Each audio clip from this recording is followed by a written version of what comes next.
مساء الخير أحبائي وأعزائي، وكل عام وأنتم بخير. كل سنة وكل الإخوة المسيحيين الأقباط طيبين بمناسبة عيد القيامة المجيد. حارس القبر: لا يوجد نور مقدس، واختبأ في القبر ووصف لنا ما حدث عندما شك أن ليس هناك نور مقدس كما يدعي المسيحيون. لماذا لا يوضع كاميرات داخل القبر؟ حارس القبر الذي شك في النور المقدس فاختبأ في القبر ووصف لنا ما حدث بكل التأكيد. هل رأى إبراهيم باشا النور المقدس في قبر المسيح بالقدس؟ إليكم الرد على الادعاء لماذا لا يوضع كاميرات داخل القبر. بداية أود أن أقول لكم: كل إنسان لديه كامل الحرية بأن يقبل بهذه الأعجوبة أو المعجزة أو يرفضها. سواء قبلتها أم رفضتها لك كل الاحترام، ولكن بيت القصيد قبولك ورفضك لا يلغي الحقيقة الحاصلة، أي الأعجوبة التي تتم نهار سبت النور. ولكي نقطع الشك باليقين نورد إليكم الأمور التالية. لماذا تريد وضع كاميرات لكي تؤمن؟ ماذا يخرج غضة البطريرك؟ نار تحرق أو نار لا تحرق؟ إذا كنت ستقول أنها نار تحرق فأنت تخدع نفسك، لأن الشعب كله يضع هذه النار على لحيته ويده ويمسكها ولا يسيب شيئا لمدة 33 دقيقة اللي هو عمر المسيح. أما إذا كنت ستقول لي لا تحرق فأنت تثبت لي حقيقة هذه الأعجوبة وعمل الله بها. هل كان المسيح يصنع عجائب للاستعراض أم بتواضع؟ وهل يوجد قديس يقبل بعمل معجزاته على الكاميرات؟ حدث في التاريخ وحارس الكنيسة القيامة في عيد الفصح عام 1980 الكاهن القبرصي سافاس إيشوليوس في كتاب رأيت النور المقدس في تلك السنة عن الأب متروفيايس الذي اختبأ في القبر وعاين ما حدث مع البطريرك وآمن بالمعجزة، وسوف أكتب عنه بآخر المقال. وأيضا قصة الراهب البوذي الذي كان يستعين بقوة الشيطان إذ يقدر أن يرى ما يحدث داخل القبر، وقال بالحرف: رأيت النور المقدس يخرج من القبر المقدس. عنوان هذا الكتاب: من التيبت إلى جبل أسوس إلى الشيخ باسيسيوس. ناهيك عن الإثباتات التاريخية والآبائية، وحتى العلم عجز عن وصف هذه المعجزة، بالإضافة إلى أنه يوجد أتقياء تضيء شمعتهم قبل وصول النور المقدس إليهم.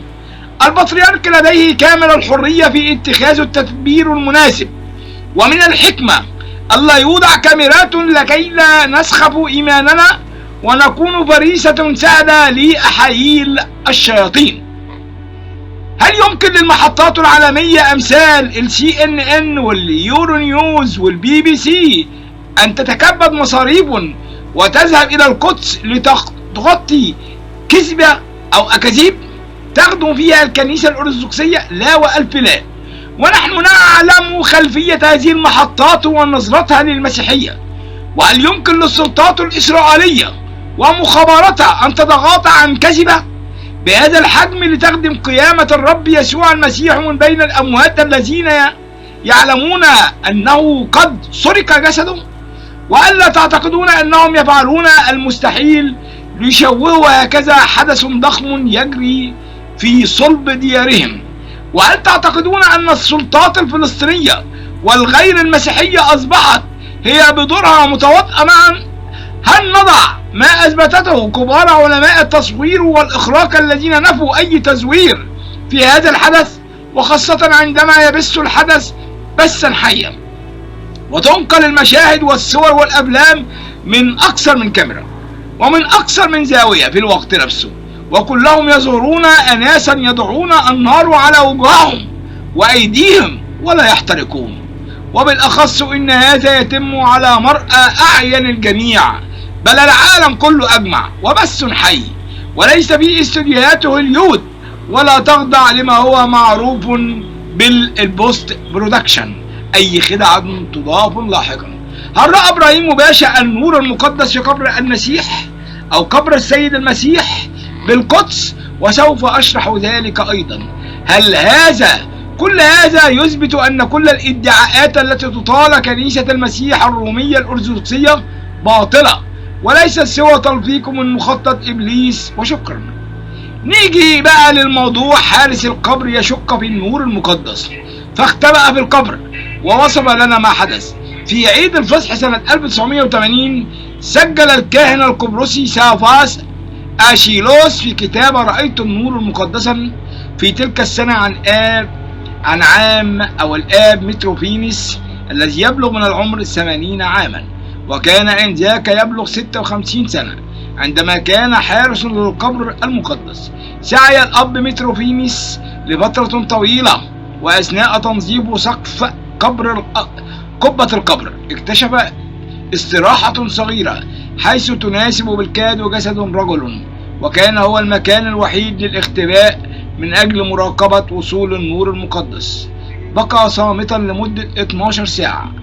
معه كان لديه القليل من الماء وعدسة صغيرة، والتي استخدمها في الساعة 11 صباحا عندما تم إغلاق القبر أو المقبرة بشمع النحل، وترك وحده في الظلام.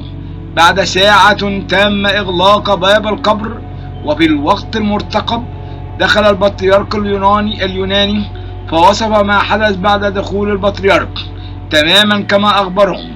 انحنى البطريرك في الغرفة. في تلك اللحظة بالذات كنت بحالة قلق وإثارة وصمت رهيب، حتى إنني كنت أسمع أنفاسي، فسمعت فجأة صافرة خفيفة بدأ وكأنه ريح دقيقة من الرياح، وعلى الفور رأيت منظرا لا ينسى، ضوءا يملأ المساحة المقدسة الكاملة للقبر المقدس. قلقت من ذلك الضوء الأزرق الفاتح الذي من خلاله رأيت بوضوح وجه البطريرك الذي كان يتصبب عرقا، وعلى الفور بدأ الضوء يتحول إلى ضوء أبيض بالكامل كتجلي المسيح، ثم تحول ذلك الضوء الأبيض بالكامل إلى كرة خفيفة كالشمس التي ظلت غير ثابتة على رأس البطريرك. ثم رأيت البطريرك يحمل أكوام 33 شمعة، وعندما رفع يديه ببطء أضاء الغرفة المقدسة وشموعه تلقائيا. في تلك اللحظة كانت عيناي مملوءتان بالدموع وجسدي مليء بالدم، مع المقال وفيديو يحكى ذلك الموضوع. هل رأى إبراهيم باشا النور المقدس في قبر المسيح بالقدس؟ جاء في سيرة حياة القديس القبطي الأنبا سرابامون أبو طرحة تحت عنوان حادثة النور المقدس في القدس الشريف إن إبراهيم باشا نجل محمد علي باشا بعد أن فتح القدس والشام سنة 1832 ميلاديا دعاه البابا بطرس السابع لزيارة القدس الشريف ومباشرة خدمة ظهور النور في يوم سبت الفرح من قبر المسيح بأورشليم، كما يفعل بطارقة الروم في كل سنة. فلبى البابا الدعوة، ولما وصل فلسطين قوبل بكل حفاوة وإكرام، ودخل مدينة القدس بموكب كبير واحتفال فخم اشترك فيه الوالي والحكام ورؤساء الطوائف المسيحية.